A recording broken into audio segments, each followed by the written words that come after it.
News one India ने सपा सांसद वीरेंद्र सिंह से खास बातचीत की है। इस बातचीत के दौरान उन्होंने क्या कुछ कहा है वो सुनिए। राणा सांगा पर दिए गए बयान के बाद समाजवादी पार्टी के नेता और सांसद रामजी लाल सुमन काफी चर्चाओं में हैं। इस बीच उनके घर पर तोड़फोड़ की गई है। हमारे साथ बातचीत करने के लिए समाजवादी पार्टी से सांसद वीरेंद्र सिंह जी हैं। सर, जिस तरीके से राणा सांगा पर जो बयान दिया गया था, भारतीय जनता पार्टी ने कहा कि समाजवादी पार्टी के नेताओं को माफी मांगनी चाहिए। अब रामजी लाल सुमन के घर पर इस तरीके से तोड़फोड़ हुई है और बता रहा है करणी सेना के लोगों ने तोड़फोड़ की है। इस पूरे प्रकरण को किस तरीके से देखते हैं आप? देखिए, इतिहासकारों ने अपने तरीके से इतिहास लिखे हैं। इतिहास के कुछ पन्नों को पढ़ा होगा रामजी लाल सुमन ने, और उन्होंने उस पन्नों के आधार पर जो है कि राणा सांगा के संदर्भ में बातें कही हैं जो आपत्तिजनक है। उससे मैं भी सहमत नहीं हूं कि राणा सांगा एक बहादुर राजा थे जिन्होंने सैकड़ों लड़ाइयाँ लड़ी और उनकी वीरता की मिसाल होती थी।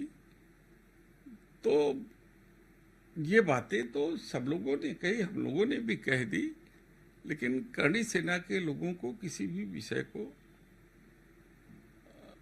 इस तरीके से नहीं करना चाहिए जिसे किसी एक अनुसूचित जात, गरीब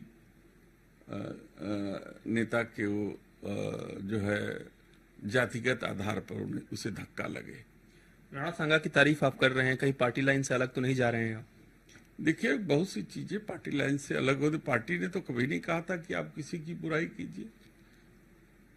उनमें से किसी ने किसी सब्जेक्ट पर कहा होगा और विषय के साथ साथ विषयांतर हो जाता है, कुछ बातें आ जाती हैं और वो बातें किसी आधार पर कही थी। जैसे बाबरनामा एक किताब है जिसको अपने तरीके से किसी ने लिखा है, लेखक ने। तो लेखक जो इतिहासकार हैं वो इतिहासकार कोई एक सर्टिफाइड बुक नहीं होता है कि उस समय क्या सही घटना घटी हुई थी, क्या नहीं घटित हुई थी, वो उसका एक प्रमाणिक आधार माना जाए। लेकिन उद्धरण लोग देते हैं उसका। अब इतिहासकारों ने उन हमारी वीरांगनाओं के ऊपर भी बहुत फोकस नहीं किया जो रानी लक्ष्मीबाई जी के साथ अंग्रेजों के साथ दो हाथ करने में साथ दिया था। चाहे बेगम हजरत महल हो, चाहे वो झलकारी बाई हो, चाहे तमाम वो राजा थे जो सहायता मांगने के बावजूद हमारे देश में हैं, जो अपने आप को राजा कहते हैं, जिन्होंने महारानी लक्ष्मीबाई का साथ नहीं दिया था उस समय। तो क्या करें हम आज उनको इस बात को लेकर के चर्चा करके उस विषय को हम अनावश्यक रूप से समाज के सामने ले आए? इतिहासकार अपने तरीके से इतिहास लिखता है और लोग उद्धरण देते हैं, लेकिन उद्धरण देते समय ये देखना चाहिए कि किसी की भावना को ठेस न पहुंचे।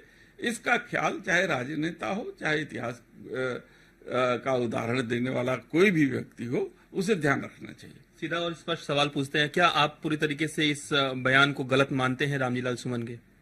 देखिए, रामजी लाल सुमन जी ने इतिहास के किस पन्नों को पढ़ करके ये बयान दिया है, ये तो वही बता सकते हैं।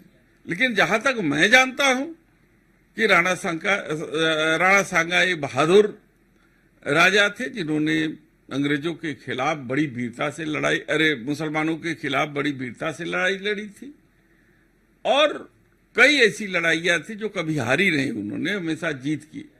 उनके हाथ भी कट गए थे, उनके शरीर पर कई चोटें थी, लेकिन इसके बावजूद वो कभी युद्ध को पीठ दिखा करके पीछे नहीं हटे। धन्यवाद। हमारे साथ बातचीत कर रहे थे समाजवादी पार्टी से सांसद वीरेंद्र सिंह जी। वीडियो जर्नलिस्ट रविकांत के साथ मैं पीयूष तिवारी, नई दिल्ली।